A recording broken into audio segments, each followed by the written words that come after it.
सबों को जय मसीह की हिंदी बाइबल स्टडी सीरीज़ में आप सबों का फिर से स्वागत है। आज हम यहोशू के पुस्तक से अध्ययन करेंगे और आज का जो शीर्षक है वो है सीक्रेट्स ऑफ सक्सेस। सफलता एक ऐसी शब्द है जो हर व्यक्ति को पसंद है। हर व्यक्ति अपने जीवन में सफल होना चाहता है और ये सफलता एक विश्वासी के लिए, एक प्रभु के पीछे चलने वाले जन के लिए इसका क्या मायने हैं और किस प्रकार से ये सफलता वो प्राप्त कर सकता है, इसी विषय में हम कुछ बातों को देखने वाले हैं। और ये सफलता की जो बात है इसे हम कुछ भागों में देखने वाले हैं, एक सीरीज़ में देखने वाले हैं। और आज की जो कड़ी है ये पहली कड़ी है जिसे मैं यहोशू के पुस्तक उसके पहले अध्याय 1 पद से लेकर 9 पद तक में आधारित किया हूँ। जब हम यहोशू के बारे में बात करते हैं तो पहले हमें ये जान लेना ज़रूरी है कि यहोशू कौन है, उसके बारे में हमें क्या मालूम है। बाइबल में हम पाते हैं यहोशू का पिता का नाम है नून, और उसके बारे में, यहोशू के बारे में पहला जिक्र हमें मिलता है निर्गमन के पुस्तक उसके 17वें अध्याय पे, और उसके साथ साथ 24 अध्याय, 32 अध्याय और 33 अध्याय में भी हम उसके बारे में पाते हैं। और उसके साथ साथ गिनती के पुस्तक उसके 27 अध्याय में भी यहोशू के बारे में हम कुछ बातों को पाते हैं। और उसके साथ व्यवस्था विवरण उसके 31 पद में भी हम उसके बारे में पाते हैं। जब हम यहोशू के बारे में इन सारी जगहों पर देखते हैं, पढ़ते हैं और इस पर हम गंभीरता से विचार करते हैं तो हम ये पाते हैं कि यहोशू परमेश्वर का भय मानने वाला और परमेश्वर का एक बहुत ही आज्ञाकारी व्यक्ति था, और वह परमेश्वर में समर्पित होकर अपना कार्य किया। उसे हम एक निडर योद्धा के रूप में भी पाते हैं, और ऐसे बहुत सारी बातें उसके जीवन के बारे में है जो कि आने वाले अध्ययन में भी हम देखेंगे। जहाँ तक यहोशू के नाम की बात है, उसका नाम का अर्थ है यहोवा बचाता है या परमेश्वर बचाने वाला है। और इसके साथ हम इसकी जो पृष्ठभूमि है उस पर भी एक नज़र डाल लेंगे। यहोशू की जो पुस्तक है इसकी पृष्ठभूमि में हम ये पाते हैं कि मूसा की मृत्यु हो चुकी है और इस्राएल को इस समय एक बहुत ही सामर्थी नेतृत्व देने वाला नेता की आवश्यकता है, और उस काम के लिए यहोशू को चुना गया है और यहोशू को ये जिम्मेवारी सौंप दी गई है। और जब हम शुरुआत के कुछ पदों को पढ़ते हैं तो उससे हमें ऐसा प्रतीत होता है कि यहोशू कुछ बातों से वो जूझ रहा था। संभवतः उसके अंदर एक लड़ाई थी, उसके बाहर भी एक लड़ाई चल रही थी। अंदर की लड़ाई कुछ प्रश्नों के साथ थी। संभवतः हो सकता है कि अपने मन में वो ये सोच रहा था होगा कि क्या लोग मेरी बातों को सुनेंगे जैसा वो मूसा की बातों को सुनते थे, क्या लोग मेरी भी बातों को मानेंगे जैसा वे मूसा की बातों को मानते थे। और इसके साथ साथ एक और भी प्रश्न उसके मन में आता रहा होगा कि क्या परमेश्वर मेरे साथ भी उसी तरह से उपस्थित होगा जैसा वो मूसा के साथ में उपस्थित रहता था। हो सकता है यहोशू के मन में ये भी एक सवाल उठ रहा होगा कि अन्य जातियों के साथ जो उनकी लड़ाई होगी वो किस प्रकार से होगी, और इसमें उसे किस प्रकार से इस्राएलियों को नेतृत्व प्रदान करना पड़ेगा, इत्यादि बातें। और शायद यही सब कारण से हो सकता है परमेश्वर यहोशू के साथ में बातचीत करते हुए हम पाते हैं इन पहले जो भाग है यहोशू के पुस्तक के 1 अध्याय से लेकर 1 से 9 पद तक। और उसमें परमेश्वर ने यहोशू से जो जिन बातों को लेकर उसे बताया, निर्देश दिया, उन सारी बातों को अगर हम गौर से देखें तो वहाँ पर हम 5 ऐसी बातों को पाते हैं जो हमें सफल बनाने के लिए बहुत ही महत्वपूर्ण है। परमेश्वर की ओर से दी गई जो भी कार्य है उसमें सफलता प्राप्त करने के लिए आवश्यक बातें हैं, और विशेष रूप से ये यहोशू के लिए बहुत ही महत्वपूर्ण है, क्योंकि परमेश्वर उससे इन बातों को कहा। इस प्रकार से हम कह सकते हैं कि परमेश्वर की ओर से उसके लिए दी गई 5 सफलता की कुंजी, जिसके बारे में हम यहाँ पर पाते हैं। तो इसमें पहली बात जो है वो परमेश्वर से करेज एंड स्ट्रेंथ के बारे कह रहा है, हियाव बांधना और दृढ़ होना। और ये बात हम 3 जगहों पर पाते हैं, 6 पद, 7 पद और 9 पद में।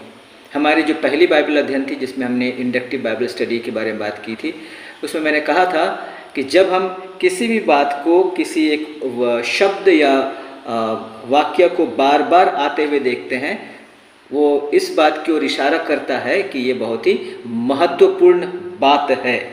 और इसलिए करेज एंड स्ट्रेंथ की जो बात है, बी करेजियस, बी स्ट्रांग, ये बहुत ही महत्वपूर्ण बात है। इसीलिए परमेश्वर ने यहोशू से इन बातों को किया, 3 मरतबे किया, 1 से लेकर 9 पद के बीच में।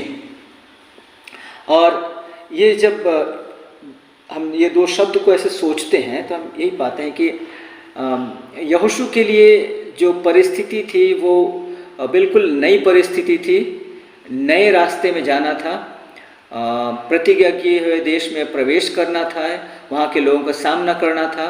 तो ये सारी चीज़ें थी जो उसके लिए बिल्कुल नई थी, और हर प्रकार की नकारात्मक विचार आना बहुत ही संभव था, और हर प्रकार की जो नकारात्मक विचारधाराओं का भी सामना करना उसके लिए बहुत ही स्वाभाविक बात थी, संभवत बातें थी। और इसीलिए उसके मन में करेज और स्ट्रेंथ की एक बहुत ही ज़्यादा आवश्यकता थी, क्योंकि करेज और स्ट्रेंथ जब हमारे अंदर होता है तभी हम निराशाओं के बीच में भी आशा बनाए रख सकते हैं। जब ये 2 बातें हमारे जीवन में होती है तभी हम हर एक कार्य में अपना पहला कदम उठा सकते हैं। अगर हमारे अंदर साहस नहीं है तो हम किसी भी अनजान राह पे जाने की इच्छा नहीं करेंगे, किसी भी कभी भी नहीं किए हुए काम को करना नहीं चाहेंगे। और इसलिए ये 2 बातें हैं जो बहुत ही महत्वपूर्ण बात हमारे लिए होती है। और इसी विषय में तिमोथी के पुस्तक में भी हम पाते हैं, पौल ने तिमोथी से कहा है कि परमेश्वर ने हमें भय की आत्मा नहीं दी है। तिमोथी उसका दूसरा पत्र तिमोथी के नाम पे, और उसका 1 अध्याय के 7 पद में ऐसा लिखा हुआ है, इसे हम देख लेंगे यहाँ से। क्योंकि परमेश्वर ने हमें भय की नहीं पर सामर्थ और प्रेम और संयम की आत्मा दी है। भय की आत्मा नहीं, एक सामर्थ की आत्मा, जिसके लिए करेज और स्ट्रेंथ बहुत ही आवश्यक है। दूसरी कुंजी जो परमेश्वर ने उसे दिया वो 7 पद में है, जहाँ इस प्रकार से लिखा हुआ है, तू हियाव बांधकर और बहुत दृढ़ होकर जो व्यवस्था मेरे दास मूसा ने तुझे दी है उन सब के अनुसार करने में चौकसी करना। जो व्यवस्था मूसा ने दी है, परमेश्वर यहाँ पर यहोशू को व्यवस्था की महत्व को जानने और समझने के लिए आग्रह कर रहा है, उसे कह रहा है, know the importance of the word, know the importance of, हमारे समुद्र में कहे तो बाइबल। ये बहुत ही महत्वपूर्ण है, क्योंकि जो भी कि ये वचन मूसा की ओर से आई, व्यवस्था मूसा के द्वारा आई, लेकिन ये व्यवस्था देने वाला परमेश्वर है। इसका ऑथर, इसका मूल, इसकी सृजना करने वाला परमेश्वर है, ये क्योंकि ये परमेश्वर का व्यवस्था है। और दूसरी बात, चूँकि ये परमेश्वर की व्यवस्था है इसलिए ये खोट रहित है, संपूर्ण रूप से भरोसा करने लायक है और अनंत काल तक स्थिर रहने वाला वचन है। और इसलिए अगर यहोशू सफल होना चाहता है, उसके लिए बहुत ही आवश्यक है इस वचन के महत्व को अच्छी तरह समझे और उसके अपने मन में स्वीकारे। भजन संग्रह उसके 119 और उसके 105 पद है, तेरा वचन मेरे पाँव के लिए दीपक और मेरे मार्ग के लिए उजियाला है। और इसीलिए परमेश्वर उसे वचन के महत्व को समझने के लिए कह रहा है। तीसरी बात जो है यहाँ पर हम पाते हैं, परमेश्वर उसे कहता है इससे दाएं बाएं न जाना। 7 पद में ही इसे हम पाते हैं, मेरे दास मूसा ने तुझे दी है उन सब के अनुसार करने में चौकसी करना और उससे न तो दाहिने मुड़ना और न बाएं। एक शब्द में से कहे तो बी फोकस्ड, लक्ष्य पर केंद्रित रहना, दाएं बाएं नहीं देखना।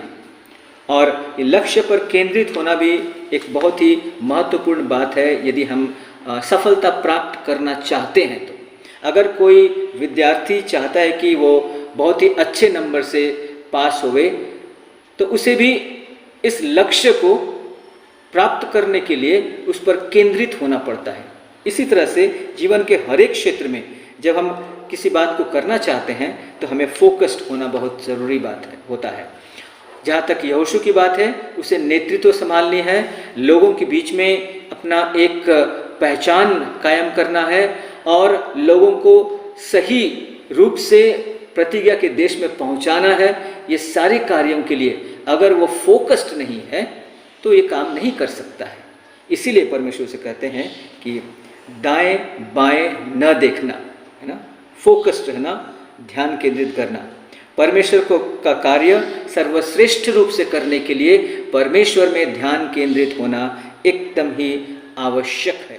भजन 86 के 11वें पद में दाऊद इस प्रकार से कहता है, हे यहोवा अपना मार्ग मुझे दिखा, तब मैं तेरे सत्य मार्ग पर चलूँगा। मुझको एक चित्त कर कि मैं तेरे नाम का भय मानूं।